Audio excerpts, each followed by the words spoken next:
Welcome to Tony's Tarot. Today we are going to do another dark tarot reading with my favourite deck, the Corrupted Tarot.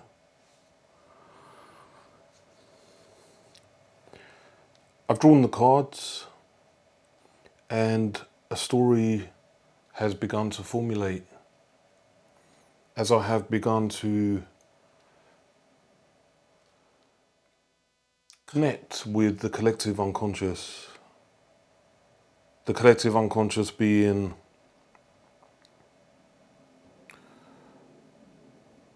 a part of all humanity where we resonate with archetypes and patterns of behaviour within the human condition across the spectrum of all mankind throughout history. This story will be relevant to many people because, like I said, this is something that is part of all of us collectively. We are looking at archetypes, very recognisable behaviours within the human condition. If you'd like to know more about the collective unconscious and other theories, look at Carl Jung. He was the godfather of modern psychology. If you're interested in these type of aspects of the mind and many things to do with psychology and even esoteric study, because Carl Jung was deeply into esoteric study and religion. He was a man of faith, but he was very open-minded and looked into things like alchemy and magic and other very weird and interesting things. But anyway, I digress. Let's get to this reading. At the bottom of the deck, on the left-hand side, is the Ace of Swords. All these cards that you see within the Corrupted Tarot are the reverse meanings of the tarot cards. Here we see a mysterious figure holding a sword. The sword is not pointing upwards towards the heavens as with the traditional Ace of Swords.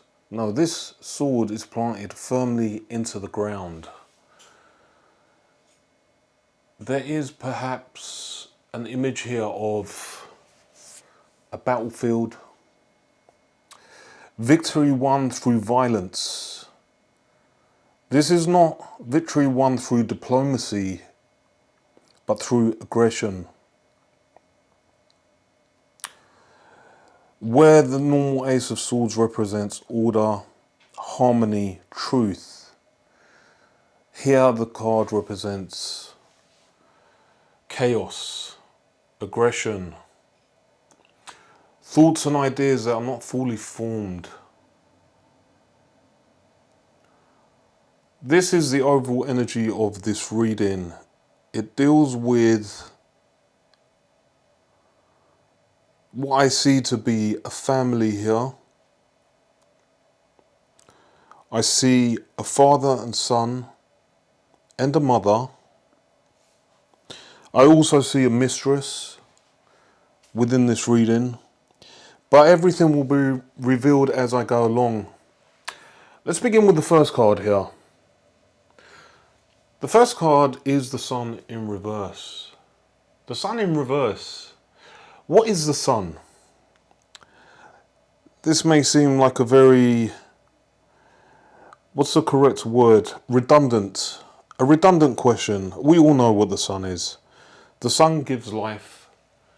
It gives heat. It gives light. Without the Sun, none of us could survive in this world. Here though we see a sun that is a dark sun. We see a monarch holding onto a gold piece, possibly a coin. Almost looks like perhaps a structure of a castle. You can see the crown on his head and a gold skull, a gold hand. What does this represent? This is the masculine. As you may be aware, in ancient belief systems, the sun represented the father god, masculine energy. But this is masculine energy in reverse. This is what many like to call nowadays toxic masculinity. I'm not sure if I like this particular term or if I agree with it, but let's just go along with this idea here. This is a man who, rather than nurturing those around him, decided to nurture only himself and his own greed. This man, this father figure that I see here, was a very ambitious individual who accumulated wealth at any cost. A very Machiavellian figure. Somebody who Jordan Peterson would describe as having the dark triad traits.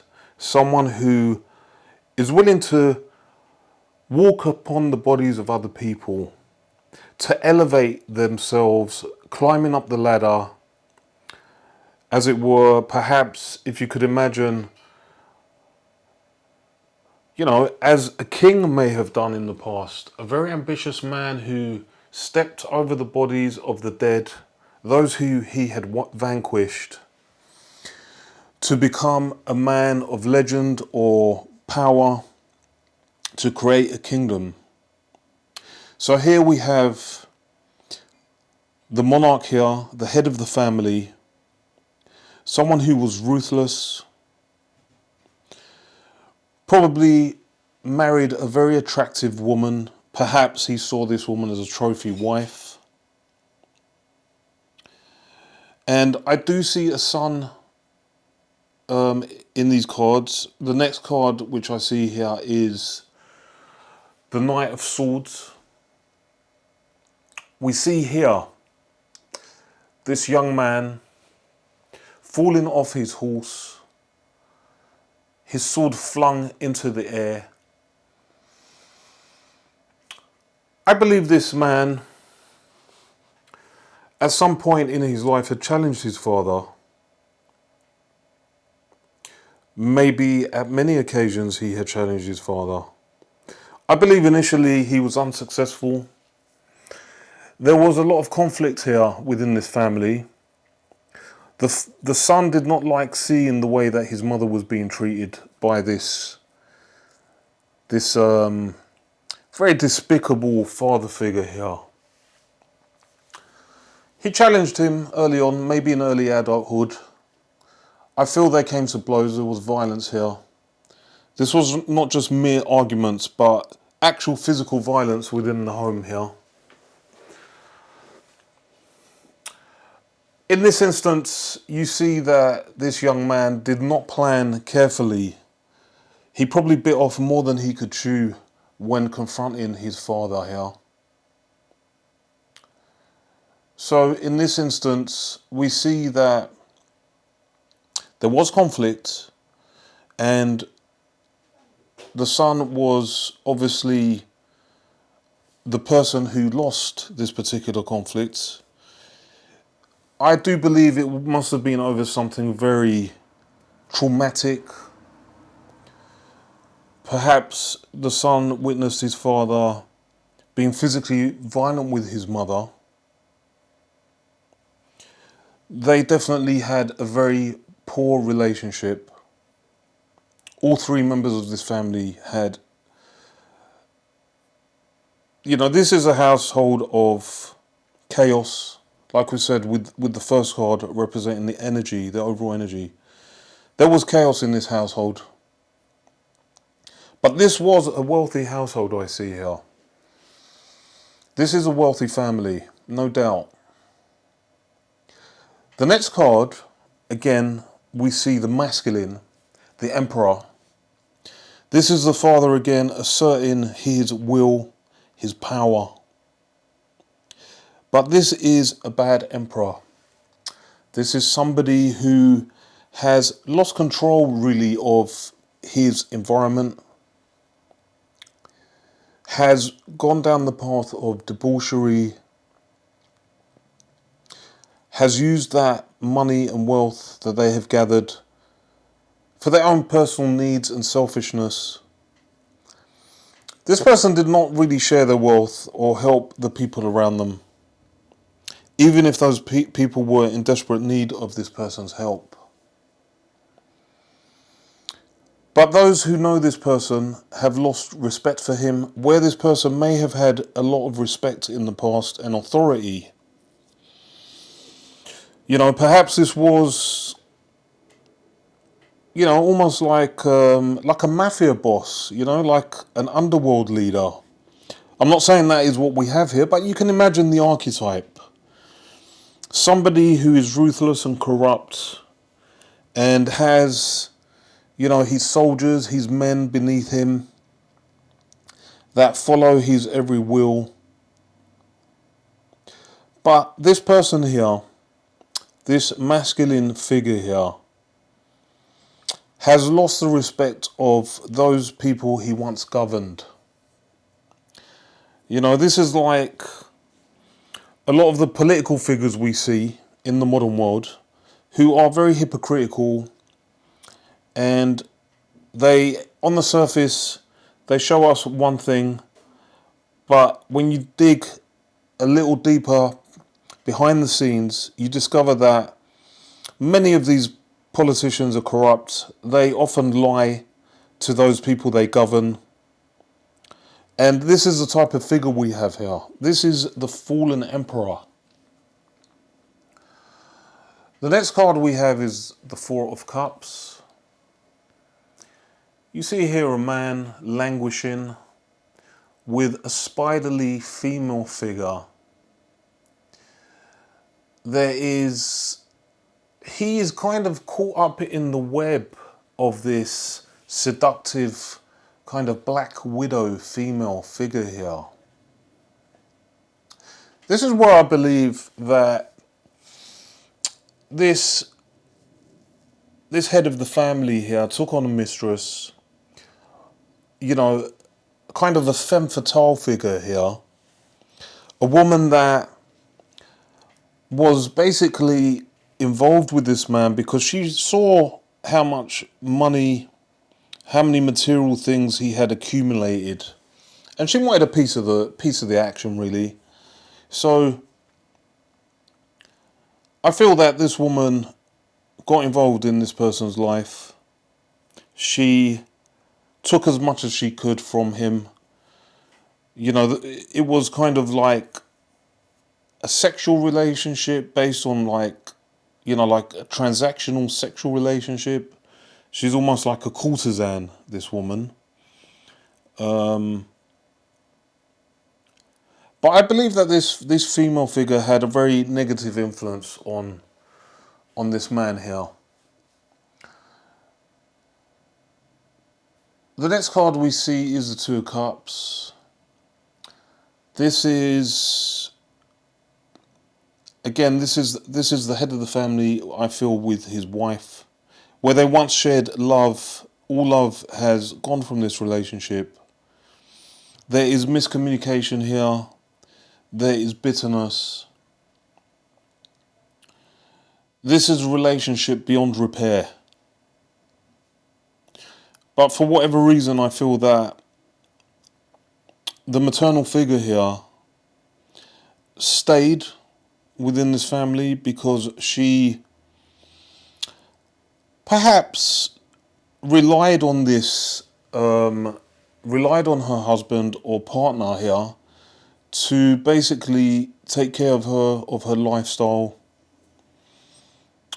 She was probably used to having a very lavish life, was very likely not the type of person that had their own career, but paid the price ultimately for this later on, when this person, this masculine figure, kind of revealed themselves later in the relationship and things broke down. The next card I see is the Chariot. This is where I believe that the son in the household had one day decided to up and move. He escaped this house, this family. There was no longer any kind of any way to repair the relationship here with his father. He probably tried to help his mother as much as possible, but decided that there was no longer any way possible for him to live within such a toxic household. But this person left kind of with poor judgment. You know, the Chariot in reverse is often somebody who leaves very fast without a plan or a strategy, and often crashes that chariot. I believe that this young man probably got involved with very bad people, perhaps got involved in a life of crime or drugs, was attracted to this because it offered him an easy way out, even though this kind of didn't confer with his ideas of morality, because he'd seen the things that had happened to his father here. And even though he was reluctant to maybe embody this lifestyle, he saw it as a quick way out. And I feel that this person got involved with some bad people early on in his life. Which leads us on to the next card here, which is the Page of Swords. Now this person here, you can see he is on the ground, on his back. He's holding his sword in his hand. This is misadventure. This is someone who went out into the world, like I said, with the Chariot card, with bad judgment and poor planning, and kind of hit rock bottom here. This person may have, like I said, got addicted to maybe drugs or alcohol, got involved in crime, you know, maybe theft or violence, maybe even became part of the prison system, was institutionalized, was in and out of prison.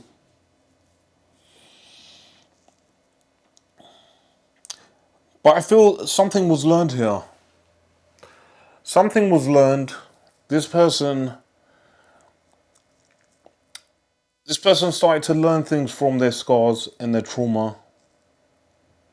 Which leads us on to the Nine of Swords here. We see a vampiric woman here in her coffin with one eye open. What does this mean, this Nine of Swords in reverse here? This is somebody who learns to deal with their traumas and their anxieties, learns to have control over their life. And this is what I feel happened here with the son of the family here. Somehow, with great will, this person managed to turn their lives around. Possibly disconnected from the life of drugs and crime. Maybe through their own hard work and intelligence. They learned to deal with their trauma and kind of in a strange way followed in the footsteps of their father here. With the Ten of Pentacles, this young man has climbed the ladder himself and has... It's kind of like the first card that we saw, you know, the Sun in reverse, the Emperor. This person sits upon their own throne. They have gathered their own wealth. But at what cost? What is the cost when we gain our riches through immoral actions? There's no real love in this person's life. This person, this young man here, who may be now in their middle age, has accumulated wealth, materialism, Ironically, much like their father here. Paired up with the Nine of Pentacles, this female figure here, this is almost like his queen. This is almost kind of, this reminds me of the story of Macbeth. You know, Macbeth starts off as a noble, a warrior. He is a virtuous man. He has allies, many people that rely on him. But at some point in his career, Macbeth begins to feel the pull of destiny.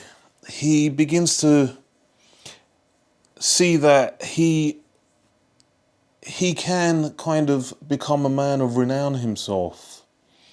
He gets involved with a woman who later we know as Lady Macbeth.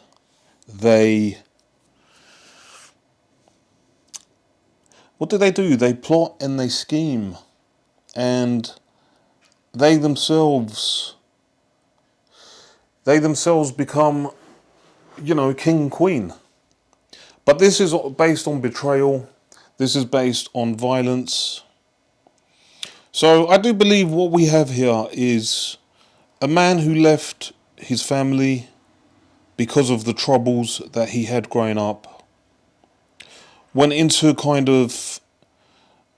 onto a dark path because this was a quick way out, perhaps became part of the prison system, and later on managing to kind of confront their own inner demons, not completely, because this person did themselves take a bad path. Got involved with a woman that was kind of ruthless, and they are now two people I feel that have their own kind of lifestyle here. But there is no love here in this relationship. There is no love. These people have no real allies.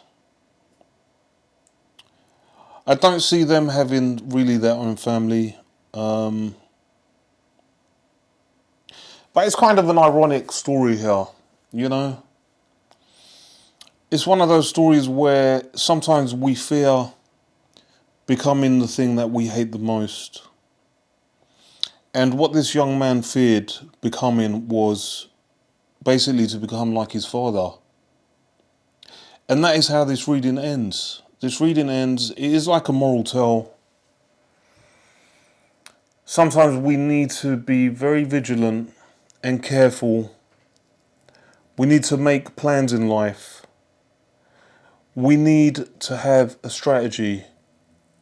No matter how bad perhaps our upbringing or the influences around us, we need to try and take the high ground in life and try to live a virtuous life and do good in the world.